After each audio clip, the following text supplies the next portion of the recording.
I didn't say a word when they handed me that final eviction notice.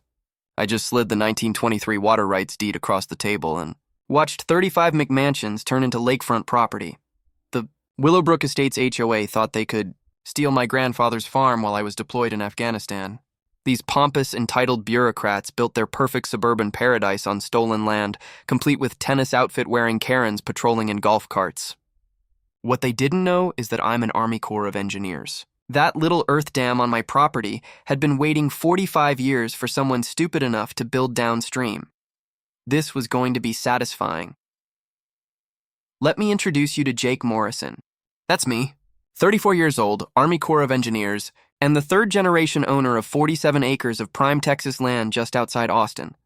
My grandfather, who we all called Pops, bought this property back in 1955.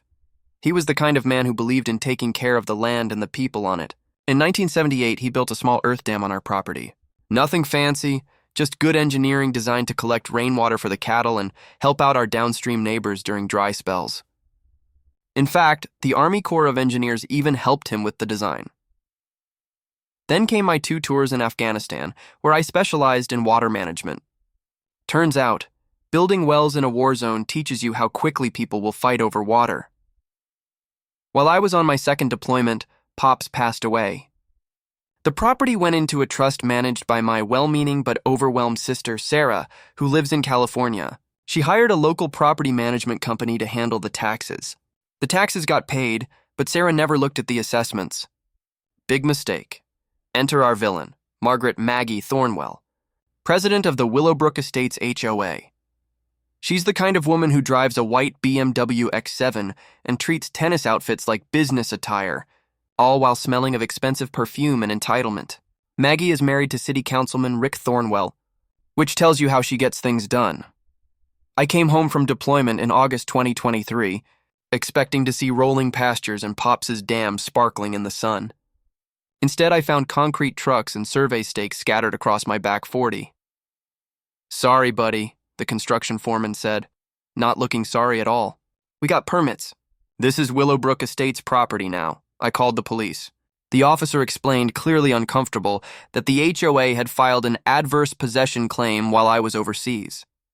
It's an old law that developers use to legally steal land that isn't being actively used. That's when Maggie appeared on her golf cart. Your family abandoned this land, honey, she said, smiling that syrupy sweet smile. We're just putting it to good use for the community. But here's what got my blood boiling.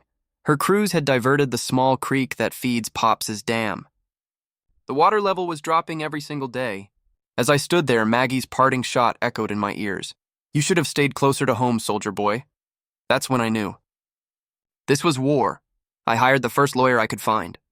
He quoted me $85,000 just to challenge the zoning change.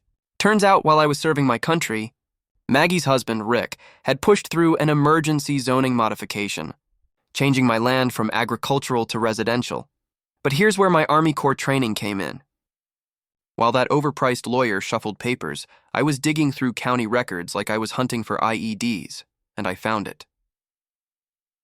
Discovery 1. Pops' original 1978 dam construction permits. Because he worked directly with the Army Corps of Engineers for flood control, that meant federal jurisdiction.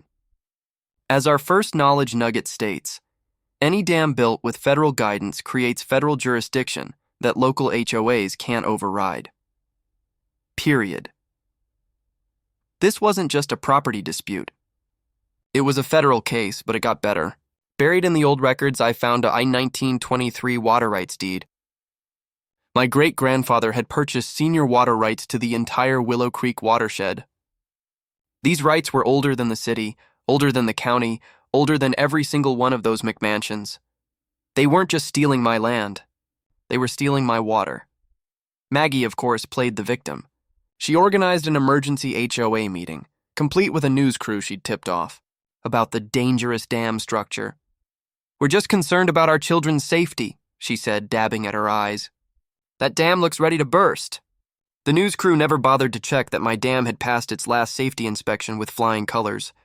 She posted on the Nextdoor app warning about unstable individuals, me. The harassment was textbook. Loud music complaints. unsightly structure citations for my perfectly functional 1962 farmhouse. Rick used his city council position to order a wellness check on me, the troubled veteran. Then came the regulatory SWAT team, building inspector, fire marshal, health department, and animal control all showed up on the same day. The building inspector, Rick's drinking buddy, declared my front porch needed $8,000 in foundation work. It was a squeeze play. Overwhelm me with bureaucracy until I gave up, but two can play that game. I called my old Army buddy Tony Riggs, now at the EPA. Jake, he said, if they're diverting a natural waterway without federal permits, that's a Clean Water Act violation. The fines start at $50,000 per day. I kept digging. I discovered their entire development was built in what the Army Corps classifies as a 100-year floodplain.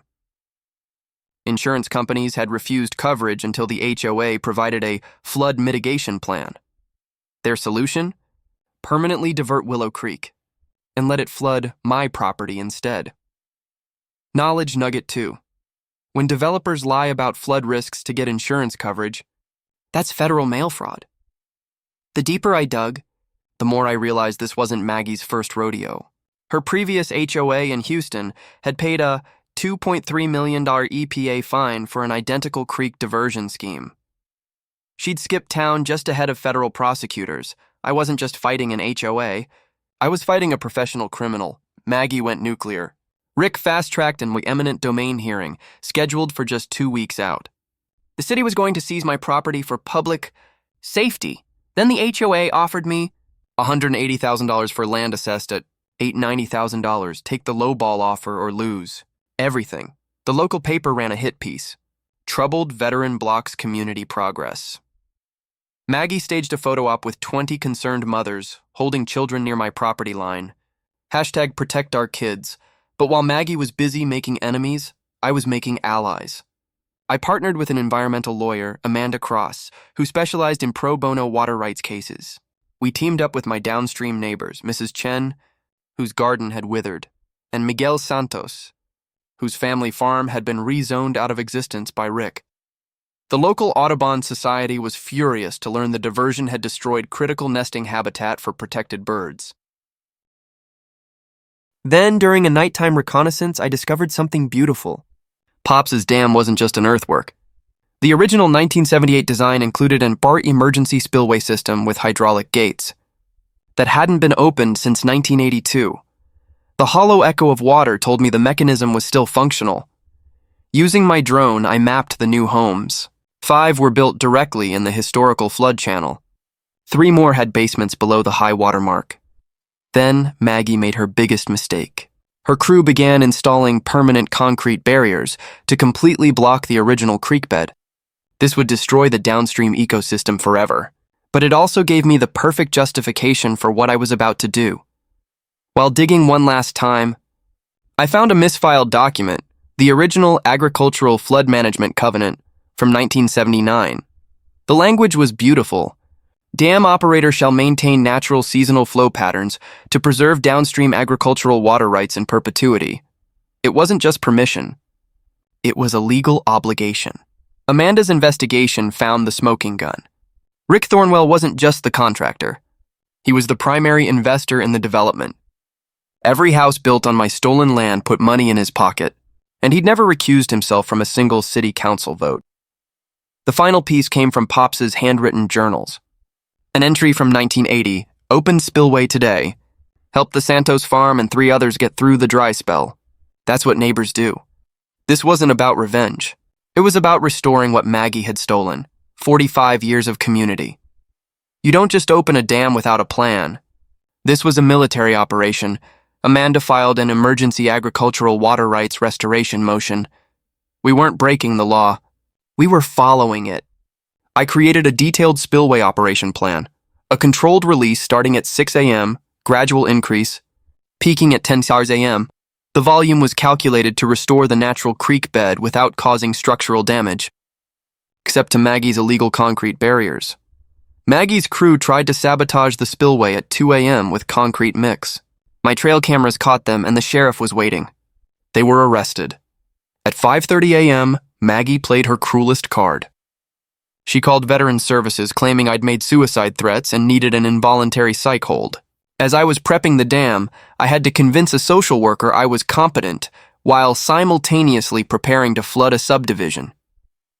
At 7:02 a.m., with federal agents called by Tony and Amanda watching, I opened the spillway gates to 25% capacity. The sound was magnificent. Not a rush of destruction, but the gentle whisper of water returning home. For the first time in 18 months, Willow Creek began flowing in its original bed. Miguel Santos knelt and cupped the water in his hands, tears streaming down his face. Maggie's reaction was predictable. She screamed at the federal agents to arrest the terrorist. EPA agent Sarah Kim calmly explained, "Ma'am, this gentleman has the legal right and a federal obligation to operate his agricultural flood control system." Maggie went on Facebook Live, shrieking, "He's flooding our children's homes!" Except the water wasn't. It was flowing exactly where it belonged, lapping at the foundations and filling the decorative, non-functional creek beds of the empty construction sites. Rick, in a panic, called his concrete company and ordered 3 trucks to accidentally spill their loads to block the flowing creek. Federal agents immediately arrested the drivers for interfering with a federal environmental investigation. Maggie screamed at me across the water, "You've destroyed everything!" 35 families. My response was calm and loud enough for every camera to catch. "No, ma'am." I restored everything. "Your families can buy water rights legally, just like everyone else has to." The eminent domain hearing that afternoon was a circus. Maggie's lawyers presented photos of muddy construction sites, claiming $2.7 million in flood damage, and had a psychiatrist diagnose me with combat revenge fantasies. Then, Amanda stood up. She presented the 1923 water rights deed. She presented the 1978 federal covenant. The EPA agent testified. My spillway operation was legal and restored natural patterns.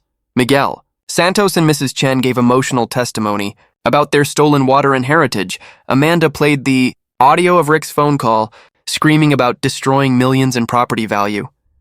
The mic drop came when Amanda presented the final evidence. Documentation of Maggie's $42.3 million EPA fine in Houston for an identical creek diversion scheme.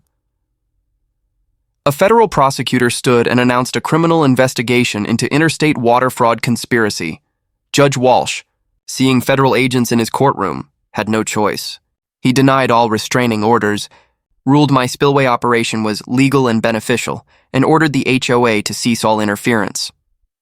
Federal agents escorted Rick from the courthouse. 6 months later, justice flowed. Rick pleaded guilty to conspiracy and got 3 years in federal prison. Maggie faced $8.7 million in civil penalties and filed for bankruptcy. The HOA was dissolved, my property value was restored, and with the $340,000 settlement from the insurance fraud case, I bought Miguel's family farm at auction and returned it to him, debt-free. The restored creek is now a local ecotourism spot. The protected Guadalupe bass have returned. We established the Pops Morrison Environmental Scholarship for students studying water management. Miguel's daughter was the first recipient.